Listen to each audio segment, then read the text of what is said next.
Good evening. This is Akashvani. I am Akhila with the World News.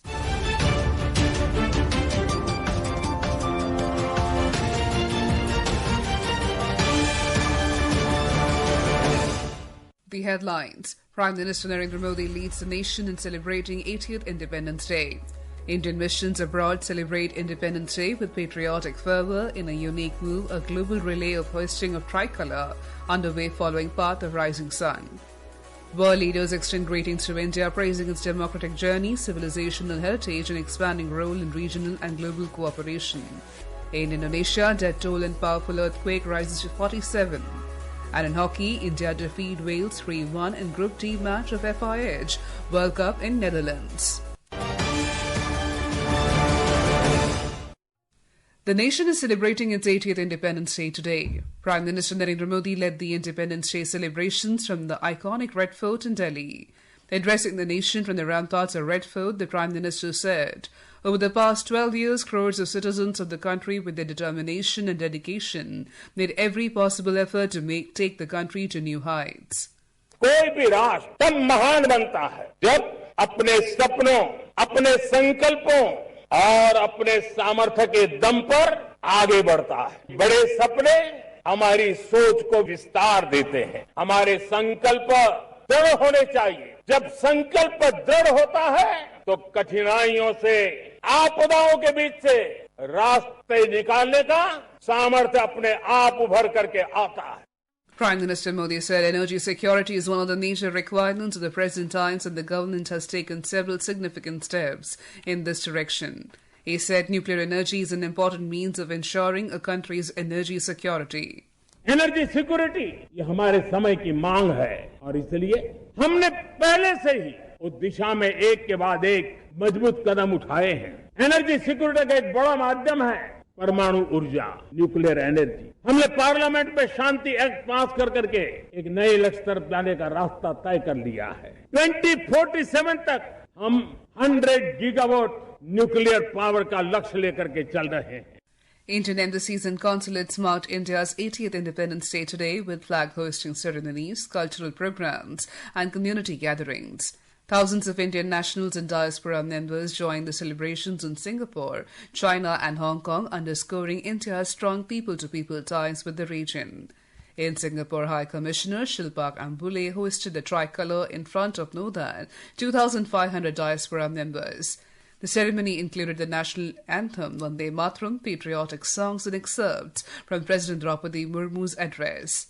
In Beijing, Ambassador Vikram Doraiswamy hosted the tricolour at the Indian Embassy along with a large diaspora gathering despite heavy rain.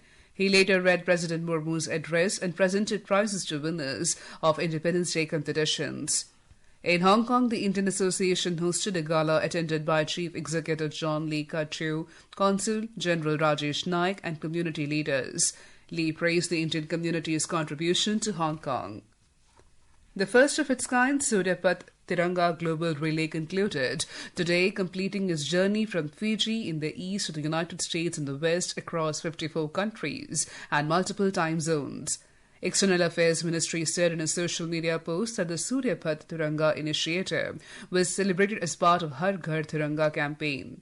Launched from the High Commission of India in Fiji, the relay carried the spirit of the Tiranga from one sunrise to the next, bringing together the Indian community and friends of India across the world. The relay ended with the flag hoisting by the Consulate General of India in San Francisco. The relay also marked 150 years of Vande Mataram, celebrating its enduring legacy as a symbol of India's national spirit and pride. The relay witnessed overwhelming participation and response from the members of the diaspora, underscoring the deep emotional connect with the Tiranga. World leaders in foreign missions have extended Independence Day greetings to India, praising its democratic journey, civilizational heritage, and growing role in regional and global cooperation. U.S. Secretary of State Marco Rubio highlighted the strengthening India-U.S. strategic partnership, while Singaporean President Tharman Shanmugaratnam stressed growing cooperation in skill development, digitalization, sustainability and advanced manufacturing. French President Emmanuel Macron conveyed his warm wishes on India's 80th Independence Day, while Israeli President Isaac Herzog congratulated President Draupadi Murmu, Prime Minister Narendra Modi and the people of India in a message shared in Hindi. Prime Minister Narendra Modi has thanked world leaders for their greetings, including President Macron, Maldives President Dr. Mohamed Muizu, Nepal's Prime Minister Balendra Shah, his Bhutanese counterpart Tshering Tobgay, and Slovakian President Peter Pellegrini. Valsa Williams for World News. External Affairs Minister Dr. S. Jaishankar thanked Secretary Rubio for his warm wishes. Dr. Jaishankar also expressed gratitude to his counterparts from Australia, Slovakia, Cyprus, Maldives, Sri Lanka, Nepal and Singapore for their Independence Day wishes. This is Akashwani. You're listening to World News. We bring you the top international news and updates from around the globe. In Indonesia, the death toll risen to 47 after a powerful 7.7 magnitude earthquake struck off the coast of Flores today. The earthquake was followed by dozens of aftershocks as rescue teams continued efforts to reach the worst affected areas. Hundreds of buildings in the region have been damaged by the quake, and the dozens of aftershocks that followed. A 6.4 magnitude earthquake was also felt in North Sumatra later in the day at a depth of 163 kilometers. Tsunami waves of less than 1 meter were reported in several parts of the country. The tsunami alert was withdrawn around 3 hours after the initial earthquake.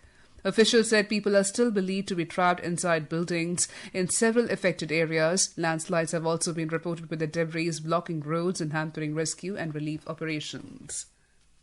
At least 11 people were reportedly killed in Israeli airstrikes in southern Lebanon today. Lebanon's national news agency reported that one of the airstrikes hit a home in Ansar village, killing 7 people. The another strike on the village of Deir al-Zahrani killed 4 people while injuring 17. Israel's military said it had struck Hezbollah terror infrastructure in response to what it described as an earlier action against its soldiers.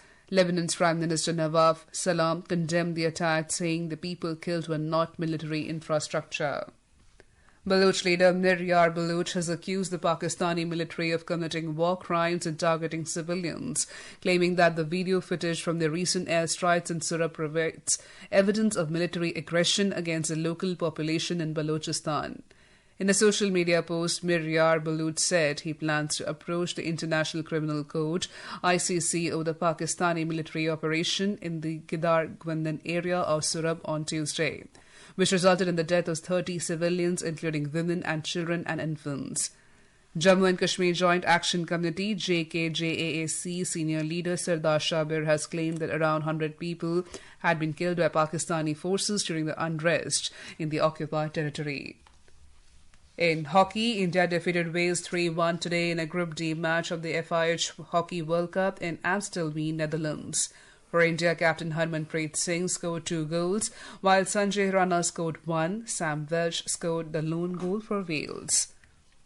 In men's cricket, India were 288 for 2 in their first innings at stumps on day 1 of the first test against host Sri Lanka at Galle International Cricket Stadium.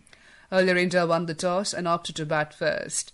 Devdutt Padikkal remained unbeaten on 131, while Rishabh Pant was on 27 when stumps were drawn this evening. KL Rahul retired hurt on 77.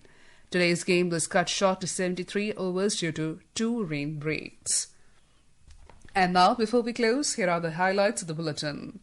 Prime Minister Narendra Modi leads the nation in celebrating 80th Independence Day. Indian missions abroad celebrate Independence Day with patriotic fervour in a unique move, a global relay of hoisting of tricolour underway following the path of the rising sun. World leaders extend greetings to India, praising its democratic journey, civilizational heritage, and expanding role in regional and global cooperation. In Indonesia, death toll and powerful earthquake rises to 47. And in hockey, India defeat Wales 3-1 in Group D match of FIH World Cup in Netherlands. That concludes tonight's World News Bulletin. For more updates, stay tuned to Akashwani. Good night.